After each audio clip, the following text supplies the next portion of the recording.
आज के इस वीडियो में हम जानेंगे इंग्लिश ग्रामर के कुछ इम्पॉर्टेंट रूल्स और टिप्स जो सभी को पता होने चाहिए।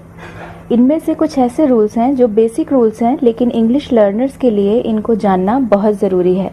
और कुछ ऐसे रूल्स और कॉन्सेप्ट्स हैं जो अक्सर लोगों को बहुत कंफ्यूजिंग लगते हैं, और इस वीडियो को ध्यान से देखने और समझने के बाद आपके सारे कन्फ्यूजन्स क्लियर हो जाएंगे। तो चलिए स्टार्ट करते हैं इंग्लिश ग्रामर के पहले बहुत ही बेसिक लेकिन बहुत इम्पॉर्टेंट रूल से, और वो ये है कि इंग्लिश का किसी भी प्रकार का सेंटेंस स्टार्ट करते समय पहला अक्षर कैपिटल बनाया जाता है और एंड करते समय किसी पंक्चुएशन मार्क को यूज़ किया जाता है। असर्टिव और इम्पेरेटिव सेंटेंसेस के एंड में फुल स्टॉप लगाया जाता है। इंटेरोगेटिव सेंटेंसेस के एंड में क्वेश्चन मार्क लगाया जाता है और ऑप्टेटिव और एक्सक्लेमेटरी सेंटेंसेस के एंड में एक्सक्लेमेशन मार्क का यूज़ किया जाता है। रूल नंबर 2, इंग्लिश के किसी भी बेसिक पॉजिटिव सेंटेंस यानी अफर्मेटिव सेंटेंस का वर्ड ऑर्डर SVO रहता है, यानी सब्जेक्ट वर्ब ऑब्जेक्ट। सेंटेंस में सबसे पहले सब्जेक्ट को लिखा या बोला जाएगा, उसके बाद वर्ब और उसके बाद ऑब्जेक्ट। नेगेटिव और इंटेरोगेटिव सेंटेंसेस में वर्ड ऑर्डर थोड़ा सा चेंज हो जाता है।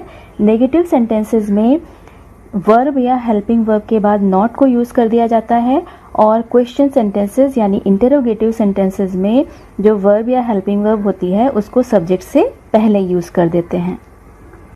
रूल नंबर 3, किसी भी सेंटेंस में एक सब्जेक्ट और एक वर्ब का होना ज़रूरी होता है। ऑब्जेक्ट ऑप्शनल होता है, मतलब सेंटेंस में ऑब्जेक्ट हो भी सकता है और नहीं भी हो सकता। जैसे नीचे 2 एग्जाम्पल दिए हुए हैं, मिस्टर गुप्ता टीचर्स और example number 2 mister Gupta teachers English. तो जो इसमें पहला सेंटेंस है मिस्टर गुप्ता टीचर्स, इसमें मिस्टर गुप्ता सब्जेक्ट है और टीचर्स वर्ब है। इसका मतलब है मिस्टर गुप्ता पढ़ाते हैं।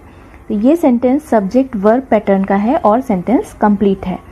दूसरे एग्जाम्पल में मिस्टर गुप्ता टीचर्स इंग्लिश, इसमें मिस्टर गुप्ता सब्जेक्ट है, टीचर्स वर्ब है और इसमें जो इसका ऑब्जेक्ट है वो है इंग्लिश। मिस्टर गुप्ता क्या पढ़ाते हैं, आंसर मिलेगा इंग्लिश, तो इंग्लिश यहाँ पर ऑब्जेक्ट है।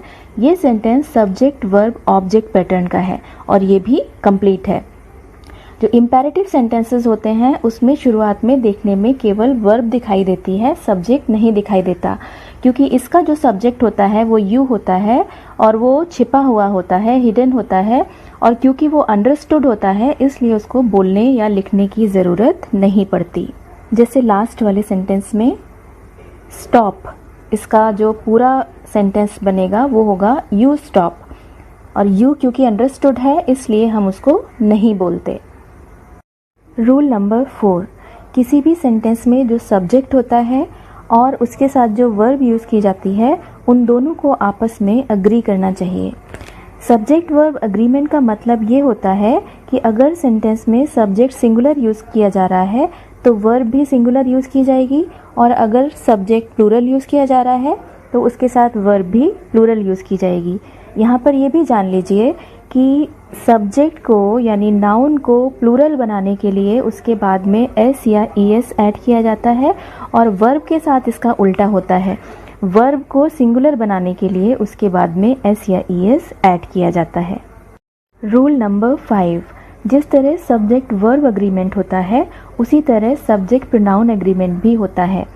यानी अगर सब्जेक्ट पार्ट में कोई मेल या मैस्कुलिन जेंडर का नाउन या प्रोनाउन यूज़ किया जा रहा है तो उसके लिए उसके बाद आने वाला प्रोनाउन भी मेल या मैस्कुलिन जेंडर का ही होगा। इसी तरह अगर सब्जेक्ट पार्ट में कोई फीमेल या फेमिनिन जेंडर का नाउन या प्रोनाउन यूज़ किया जा रहा है तो उसके लिए उसके बाद आने वाला प्रोनाउन भी फीमेल या फेमिनिन जेंडर का ही होगा। रूल नंबर 6, कॉन्सोनेंट साउंड से स्टार्ट होने वाले शब्दों के पहले इंडेफिनिट आर्टिकल ए को यूज़ किया जाता है, और वावल साउंड से स्टार्ट होने वाले शब्दों के पहले इंडेफिनिट आर्टिकल एन को यूज़ किया जाता है। ध्यान रखिए यहाँ पर साउंड्स की बात हो रही है, ना कि लेटर्स की। नीचे एग्जाम्पल से समझिए, कैट, बॉय, कार और गेम, ये सभी वर्ड्स कॉन्सोनेंट लेटर से स्टार्ट हैं और इनकी साउंड भी कॉन्सोनेंट आ रही है। कैट की क, बॉय की ब, कार की क और गेम की ग। और यूनिवर्सिटी वावल से स्टार्ट है लेकिन साउंड इसकी या आ रही है जो कि कॉन्सोनेंट साउंड है, इसलिए हम इसके पहले अ लगाएंगे, ना कि एन। और इसी तरह नीचे के एग्जाम्पल्स में जो ऑनेस्ट वर्ड है वो एच से स्टार्ट है, यानी कॉन्सोनेंट लेटर से स्टार्ट है, लेकिन साउंड इसकी अ आ रही है जो कि वाउल साउंड है, इसलिए हम इसके पहले एन लगाएंगे, ना कि ए। रूल नंबर 7, प्रॉपर नाउन का इनिशियल लेटर यानी प्रारंभिक अक्षर हमेशा कैपिटल बनाया जाता है।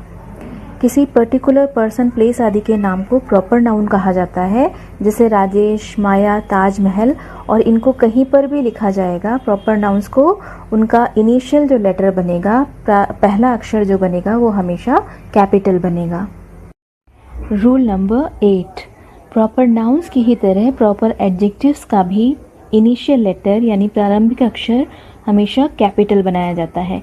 प्रॉपर एडजेक्टिव्स प्रॉपर नाउन्स से बने होते हैं और एडजेक्टिव्स का काम करते हैं। जैसे इंडिया एक प्रॉपर नाउन है और इससे इंडियन वर्ड बनता है। एशिया, एशिया एक प्रॉपर नाउन है और एशिया से एशियन वर्ड बनता है जो कि प्रॉपर एडजेक्टिव होता है। और प्रॉपर एडजेक्टिव्स को भी जब लिखा जाता है तो इनका इनिशियल लेटर हमेशा कैपिटल बनाया जाता है। रूल नंबर 9, पोजेशन यानी अधिकार दिखाने के लिए जब अपॉस्ट्रोफी का यूज़ किया जाता है तो अगर ओनर सिंगुलर है तो अपॉस्ट्रोफी के बाद एस भी लगाया जाता है, और अगर ओनर प्लूरल है और लास्ट में उस वर्ड में, प्लूरल वर्ड में एस आ रहा हो तो केवल अपॉस्ट्रोफी लगाई जाती है, उसके बाद एस नहीं लगाया जाता। जैसे नीचे 2 एग्जाम्पल्स दिए हुए हैं, the boys dog and the boys dog. पहले वाले एग्जाम्पल में बॉय के बाद अपॉस्ट्रोफी एस लगा है, यानी ओनर सिंगुलर है। डॉग पर केवल एक लड़के का अधिकार है, इसलिए बॉय के बाद अपॉस्ट्रोफी और एस लगाया गया है। और नीचे वाले एग्जाम्पल में जहाँ पर बॉयज़ लिखा हुआ है, बॉय का प्लूरल बॉयज़, उसमें एस पहले से आया हुआ है और उस डॉग पर एक से ज़्यादा लड़कों का अधिकार दिखाया गया है, और क्योंकि बॉयज़ में एस पहले से आया हुआ है इसलिए केवल अपॉस्ट्रोफी लगाई जाएगी, एस नहीं लगाया जाएगा। रूल नंबर 10, अगर 2 सिंगुलर सब्जेक्ट्स को और या नॉर या आइदर और नीदर नॉर से कनेक्ट किया जाए तो उसके बाद जो वर्ब यूज़ होती है वो सिंगुलर वर्ब यूज़ की जाती है। जैसे फर्स्ट और थर्ड सेंटेंस में श्याम और मीता 2 अलग अलग सिंगुलर सब्जेक्ट्स हैं, अगर हम इनको और से या आइदर और नीदर नॉर से कनेक्ट करते हैं तो इनके बाद जो हम वर्ब यूज़ करेंगे वो सिंगुलर वर्ब यूज़ की जाएगी। इसी तरह कॉफ़ी और टी, ये 2 अलग अलग सिंगुलर सब्जेक्ट्स हैं, अगर हम इनको और या आइदर और नीदर नॉर से कनेक्ट करके लिखते हैं तो इनके बाद जो वर्ब यूज़ की जाएगी वो भी सिंगुलर यूज़ की जाएगी। लेकिन अगर और या नॉर से ज्वाइन होने वाले सब्जेक्ट्स डिफरेंट पर्सन्स के हैं, यानी अगर फर्स्ट पर्सन के साथ थर्ड पर्सन यूज़ हो या सेकंड पर्सन के साथ थर्ड पर्सन यूज़ हो या फर्स्ट पर्सन के साथ सेकंड पर्सन यूज़ हो, तो जो वर्ब आएगी वो अपने पास आने वाले सब्जेक्ट के अकॉर्डिंग यूज़ की जाएगी। जैसे एग्जाम्पल में देखिए, पहला एग्जाम्पल है neither you nor he is mistaken. इसमें 2 सब्जेक्ट्स को नॉर से ज्वाइन किया गया है, पहला है यू और दूसरा है ही। यू सेकेंड पर्सन प्रोनाउन है और ही थर्ड पर्सन प्रोनाउन है, लेकिन इसके बाद जो वर्ब यूज़ की जाएगी वो अपने पास वाले सब्जेक्ट से एग्री करेगी, यानी पास में वर्ब के ही लिखा हुआ है तो ही के अकॉर्डिंग वर्ब यूज़ की जाएगी।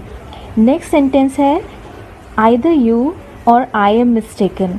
तो इसमें भी 2 सब्जेक्ट्स को और से कनेक्ट किया गया है, एक है यू और एक है आई। यू सेकेंड पर्सन प्रोनाउन है और आई फर्स्ट पर्सन प्रोनाउन है, तो इसके बाद जो हम वर्ब यूज़ करेंगे वो आई के अकॉर्डिंग यूज़ करेंगे, क्योंकि आई जो है वो वर्ब के पास में आ रहा है।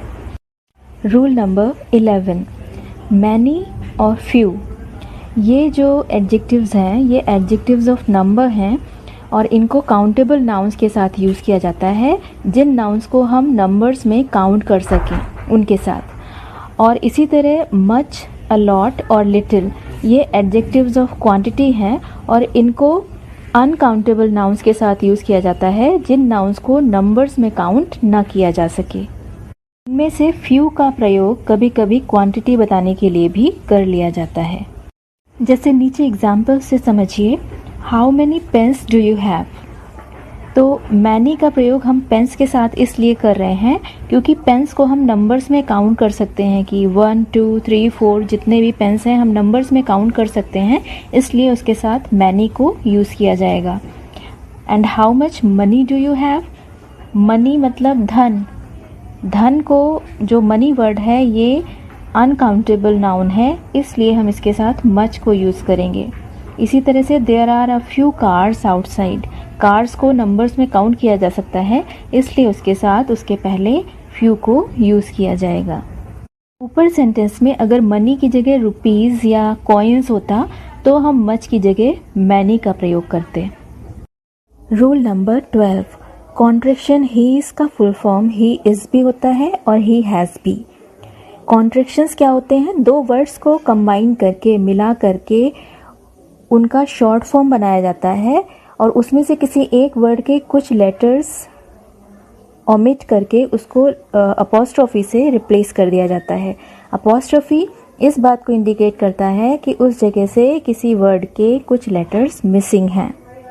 नीचे दो सेंटेंसेस लिखे हैं और दोनों सेंटेंसेस में ही इज़ कॉन्ट्रैक्शन को यूज़ किया गया है, लेकिन पहले सेंटेंस में ही इज़ का फुल फॉर्म ही इज़ है क्योंकि ये सेंटेंस प्रेजेंट कंटिन्यूअस टेंस का है, और दूसरे सेंटेंस में ही इज़ का फुल फॉर्म ही हैज़ है क्योंकि ये सेंटेंस प्रेजेंट परफेक्ट टेंस का है।